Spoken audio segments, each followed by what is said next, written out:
फडणवीस सरकारचा आज मंत्रिमंडळ विस्तार होणार आहे। यावेळी 40 आमदार हे मंत्रिपदाची शपथ घेतील। हिवाळी अधिवेशनाच्या पूर्वसंध्येला नागपुरात मंत्र्यांचा शपथविधी पार पडणार आहे। उद्यापासून सरकारचं हिवाळी अधिवेशन हे नागपुरात पार पडणार आहे। त्यापूर्वी आज संध्याकाळी 4 वाजता मंत्र्यांचा शपथविधी होणार आहे। भाजप 21, शिंदेची शिवसेना 13, तर अजित पवारांची राष्ट्रवादी 9 जणांना संधी देईल अशी माहिती समोर येते। यासोबतच महायुती सरकारच्या मंत्रिमंडळ विस्ताराचा फॉर्म्युला निश्चित झाल्याची सुद्धा माहिती मिळते। आज महायुती सरकारचा मंत्रिमंडळ विस्तार हा पार पडणार आहे।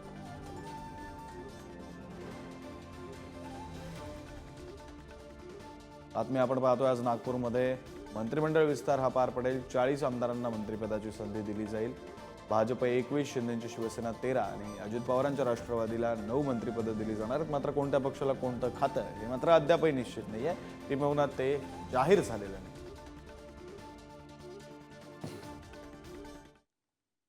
तर फडणवीसांच्या स्वागताचे बॅनर हे नागपूरमध्ये लागलेत। विधान भवनाच्या मुख्य प्रवेश गेटवर फडणवीसांचं भलं मोठं पोस्टर लावण्यात आलंय।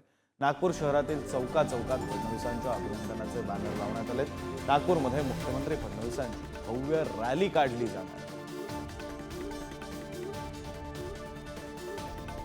नागपूरमध्ये देवेंद्र फडणवीस यांच्या स्वागताचे बॅनर लावण्यात आलेले आहेत। खरं तर मुख्यमंत्री झाल्यानंतर देवेंद्र फडणवीस हे आज नागपूरला जातील। त्यावेळी त्यांची भव्य रॅली ही एअरपोर्टपासून त्यांच्या घरापर्यंत सुद्धा काढली जाणार आहे, निवासस्थानापर्यंत। हिवाळी अधिवेशन सोमवारपासून सुरू होत आहे। आज देवेंद्र फडणवीस यांचं नागपुरात आगमन होतं आणि त्या अनुषंगाने इथे मोठ्या प्रमाणात आपल्याला होर्डिंग्स आणि बॅनर्स लागल्याचं दिसून येत आहे। आपण हे पाहू शकतो की इथे भलं मोठं जे होर्डिंग्स आहे, कटआउट आहे, ते लावण्यात आलेलं आहे। मुख्यमंत्री देवेंद्र फडणवीस आणि केंद्रीय मंत्री नितीन गडकरी यांचं हे होर्डिंग आहे। अगदी विधान भवन जे आहे त्या विधान भवनाच्या मुख्य प्रवेशद्वाराच्या समोर हे भलं मोठं होर्डिंग्स आणि किंवा कटआउट हे लावण्यात आलेलं आहे आणि त्यामध्ये जे लिहिलेलं आहे की तू प्रेरक नवतरुणांचा, तू प्रतीक चारित्र्याचा पुत्र असे या भूमीच्या, कारण नागपूर ही कर्मभूमी आहे, जन्मभूमी आहे मुख्यमंत्री देवेंद्र फडणवीस यांची। आज नागपुरात ते मुख्यमंत्री पदाची शपथ घेतल्यानंतर पहिल्यांदा नागपुरात आगमन होत आहे आणि त्या अनुषंगाने इथे आमदार प्रवीण दटके यांच्यातर्फे हे होर्डिंग्स लावण्यात आलेलं आहे।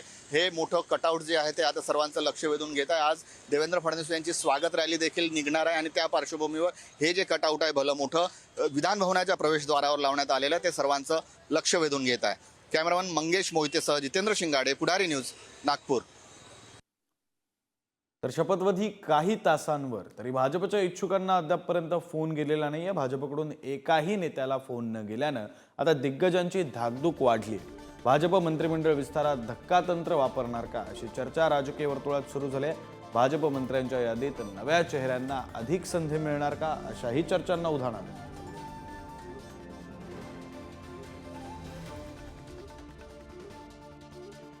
भाजपकडून अद्यापपर्यंत एकाही व्यक्तीला मंत्रिपदाची शपथ घेण्यासाठी म्हणून फोन गेलेला नाही आणि त्यामुळे या चर्चांना आता उधाण आलं। प्रतिनिधी जितेंद्र शिंगाडे आपल्यासोबत आहेत, अधिकचा तपशील त्यांच्याकडून घेऊया। जितेंद्र, खरं तर अद्यापपर्यंत एकाही व्यक्तीला फोन गेलेला नाहीये भाजपकडून असं समजतं। म्हणजे अजित पवारांकडून साधारण 3 ते 4 जणांना फोन गेलाय, शिंदेकडून 5 नावं निश्चित झालेत, त्यापैकी एका आमदाराला फोन गेलेला आहे। भाजपकडून अद्यापपर्यंत एकाही आमदाराला फोन नाही, का नेमकं असं घडतंय? धक्कातंत्र वापरलं जाण्याची शक्यता आहे? नक्कीच विक्रांत, कारण आज शपथविधी आहे नवीन आमदारांचा। जे नवीन आमदार बनलेले आहेत त्यांना मंत्रिपदाची शपथ देण्यात येणार आहे। नागपूरच्या राजभवनमध्ये जी आहे ती तयारी पूर्ण झालेली आहे। स्टेज लागलेल्या आहे, खुर्च्या लागलेल्या आहेत, 1000 लोकांची व्यवस्था देखील करण्यात आलेली आहे। मात्र भाजपतर्फे अजूनपर्यंत एकाही आमदाराला फोन गेलेला नाही। काल दुपारपर्यंत सांगण्यात आलेलं होतं किंवा अशी माहिती होती की मुख्यमंत्री स्वतः आमदारांना फोन करून मुख्यमंत्री पदाच्या शपथेविषयी माहिती देतील आणि तयारी करण्याची सूचना देतील। मात्र अजूनपर्यंत तशा कुठलाही फोन, आता अवघ्या काही तासांवर हा शपथविधीचा कार्यक्रम राहिलेला आहे, त्याला वेळ आहे आणि त्यापूर्वी देखील अजूनपर्यंत एकाही भाजपच्या आमदाराला खास करून फोन गेलेला नाही। त्याच्या काही असं का झालं असेल त्याच्या काही शक्यताही वर्तवण्यात येते, ज्यापैकी एक की जी भाजपची यादी होती किंवा मंत्रिमंडळाची जी यादी आहे ती पीएमओला गेलेली आहे। पंतप्रधान नरेंद्र मोदी यांच्याकडून त्या यादीला अजूनपर्यंत अंतिम जी आहे हे नाही मिळालेलं आहे, परवानगी नाही मिळालेली आहे आणि त्या पार्श्वभूमीवर अजूनपर्यंत आमदारांना फोन गेले नसल्याचं माहिती आहे। त्याचबरोबर दुसरी शक्यता अशी वर्तवण्यात येत आहे की भाजपचे जे धक्कातंत्र आहे ते आता कदाचित अवलंब जात नाही की काय, अशी शक्यता देखील वर्तवण्यात येत आहे। कारण अनेक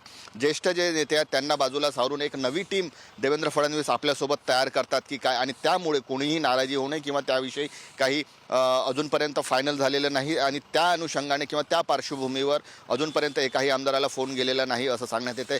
दुसरीकडे शिंदेंची शिवसेना असेल किंवा अजित पवारांची राष्ट्रवादी असेल यांची यादी तयार आहे. त्यांनी काही नावंही सुचवलेली आहेत. त्यापैकी काही जणांची यादी फायनल झाली असून काही जणांना काही आमदारांना फोनही गेल्याचं सांगण्यात येते. मात्र भाजपचे जे आहे ते अजूनही नावं गुलदस्त्यात आहे आणि त्यामुळे जे भाजपचे संभाव्य मंत्री असतील किंवा जे इच्छुक मंत्री असतील, जे नवीन आमदार आहेत किंवा जे जुनेही ज्येष्ठ नेते आहेत त्यांची नक्कीच धाकधूक वाढलेली आहे असंच म्हणावं लागेल. आता काही तासांचा कालावधी उरला आहे. आता कधी फोन जातात किंवा आता त्यांना कधी सूचना मिळतात ते पाहणं या पार्श्वभूमीवर महत्त्वाचं ठरणार आहे. नाही खरं आहे जितेंद्र, आणि त्यामुळे जर भाजपनं नव्या चेहऱ्यांना संधी दिली, धक्कातंत्र वापरलं तर त्यात नवल वाटायला नको, कारण भाजपसाठी धक्कातंत्र अवलंबलं जाणं हे काही फार नवीन नाहीये. मात्र आजच्या या मंत्रिमंडळात नेमकी कुणाकुणाला संधी मिळू शकते, संभाव्य मंत्री नेमके भाजपचे कोण आहेत, आपण ग्राफिक्सच्या माध्यमातून एक नजर टाकूया. मुंबईमधून मंगलप्रभात लोढा, आशिष शेलार, अतुल भातखळकर यांना संधी मिळू शकते. पश्चिम महाराष्ट्रातून शिवेंद्रसिंहराजे भोसले, गोपीचंद पडळकर, माधुरी मिसाळ यांना संधी मिळू शकते. उत्तर महाराष्ट्रातून गिरीश महाजन, संकटमोचक म्हणून ओळख असलेले गिरीश महाजन, जयकुमार रावल आणि राधाकृष्ण विखे पाटील यांच्या गळ्यात मंत्रिपदाची माळ पडू शकते. कोकणातून रवींद्र चव्हाण, नितेश राणे यांचं नाव मंत्रिपदासाठी चर्चेत आहे. विदर्भातून चंद्रशेखर बावनकुळे, संजय कुटे या दोघांना संधी मिळू शकते. मराठवाड्यातून पंकजा मुंडे आणि अतुल सावे या दोघांचं नाव चर्चेत.